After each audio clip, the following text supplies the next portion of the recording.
চলে এসেছি মন্দারমণির ব্লগ নিয়ে চলে এসেছি। তো ভেবেছিলাম আমি মন্দারমণির কোনো ব্লগই পোস্ট করব না, বাট পরে ভাবলাম যে না, আমার পোস্ট করা উচিত, কিছু তো স্মৃতি রাখা উচিত। তো সেই জন্য আমি এডিট করতে বসে পড়েছি ব্লগটা।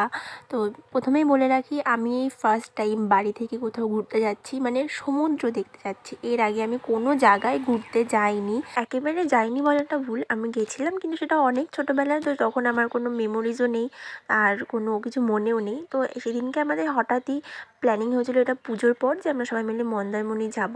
তো যেরকম ভাবনা সেরকমই কাজ। আমরা গিয়েছিলাম 18ই অক্টোবর রাতের বেলা, এখান থেকে বেরিয়েছিলাম। তো সেখানে গিয়ে কী কী মজা করলাম কি না করলাম সবই দেখাবো। আমরা বাড়ি থেকে বেরিয়েছিলাম 18 তারিখ রাতের বেলা, তখন প্রায় 12টা 15-20। তো সেখান থেকে রওনা দিয়ে আমরা আবার দত্তপুকুর এসে দাঁড়িয়েছিলাম একটু চা খাওয়ার জন্য। তো চাটা খেয়ে আবার আমরা বেরোবো। তো তোমরা পুরো ভিডিওটা দেখতে থাকো। প্রায় রাতের বেলা বেরিয়েছিল 2:30 কি 3টে সামথিং হবে, আমার টাইমটা অত মনে নেই। আমরা কোলাঘাট প্রায় চলে এসেছিলাম। এখানে আমরা সবাই একটু দাঁড়িয়ে রেস্ট নিয়ে নিলাম, একটু চা খেয়ে নিলাম। তো এরপর সোজা গিয়ে তোমাদের মন্দারমণিতে গিয়ে দেখা হবে। আর এখন আমরা যাচ্ছি মন্দারমণির দিকে। আমি কিন্তু ভীষণ এক্সাইটেড ছিলাম, কারণ ওখানে মানে যে কজন গেছিলাম আমরা, তার মধ্যে মানে আমি প্রথম সে যে কিনা এখনও পর্যন্ত সমুদ্র দেখেনি, মানে জ্ঞানও তো এখনও সমুদ্র দেখিনি আর কি। এর আগে বললাম আমি একবার গেছিলাম, তখন অত বুঝতাম না। তো এখানে আমি আর শুভ পেছনে বসেছিলাম, আমি সামনেই বসেছিলাম। মাঝখানে পুগলু একবার বমি করে দিয়েছিল বলে ও আর সঞ্জুদা সামনে চলে গেছিলো, আর আমি দেখো পেছনে একদম আরাম করে পা লম্বা করে ছড়িয়ে বসেছি। আর দেখো দেখতে দেখতে আমরা মন্দারমণি প্রায় পৌঁছে গেছি। এখন বেজেছিল প্রায় ভোর 5:30টা মতন। ভোরের আলো প্রায় ফোটা আরম্ভ করে দিয়েছে। আর আমরা যত সমুদ্রের দিকে এগোচ্ছিলাম ততই যেন আমাদের এক্সাইটমেন্ট লেভেল আরও বেড়ে যাচ্ছিলো।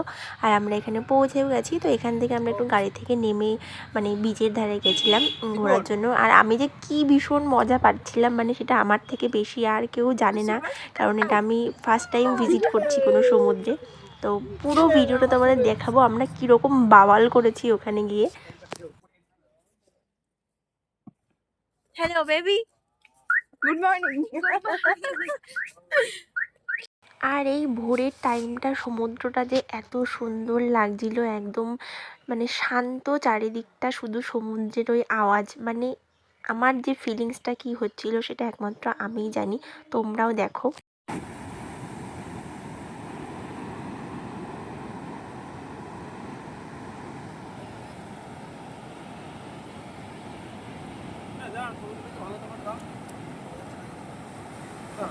দাঁড়াও দাঁড়াও দাঁড়াও, অনেক সময় বাবা। তো কেমন লাগলো সমুদ্রের আওয়াজটা? আর ওই যে শুভ আমাকে বললো না পরে সময় পাবে, আমি জলে নামবো, আমাকে জলে নামতে দেবে না। তো যাই হোক, সেখান থেকে আমরা সোজা চলে এসেছিলাম আমাদের রিসর্টে। এসে ফ্রেশ হয়ে আমরা সবাই মিলে চা খেতে বসে গেছিলাম। একটা ঘরের মধ্যে সবাই ছিলাম। মানে ওই দুদিন আমরা যে কী পরিমাণে মজা করেছি, মানে ধারণার বাইরে। তো এখন আমরা চা খেয়ে সবাই মিলে গিয়েছিলাম সমুদ্রের দিকে। তো সমুদ্রে বেশ ঘন্টাখানেক ঝাপাঝাপি করে সেখানে গিয়ে আর কোনো ভিডিও করিনি, কারণ আমি ওখানে এতটাই এক্সাইটেড ছিলাম, মজা করছিলাম, ভিডিও করার আমার টাইম পাইনি। তো সেখান থেকে চলে এসেছিলাম সোজা আমরা পুলে। এবার সারাটা দিন আমরা সেদিনকে পুলের মধ্যেই বাওয়াল করেছি সবাই মিলে, মানে ব্যাপক মজা করেছি, ব্যাপক। পুলে প্রচুর পরিমাণে বাওয়াল করার পর দুপুরে আমরা ঘরে এসে স্নান করে ফ্রেশ হয়ে নিয়েছি। এবার আমরা করব লাঞ্চ। আর সেই সময় না, মানে ওই দুদিন আমি এত মজা করেছি যে আমি ভিডিও করার জাস্ট টাইমই পাইনি। কোনো রকমের টুকটাক কয়েকটা ক্লিপ নিয়েছি, সেটাই তোমাদের দেখাচ্ছি।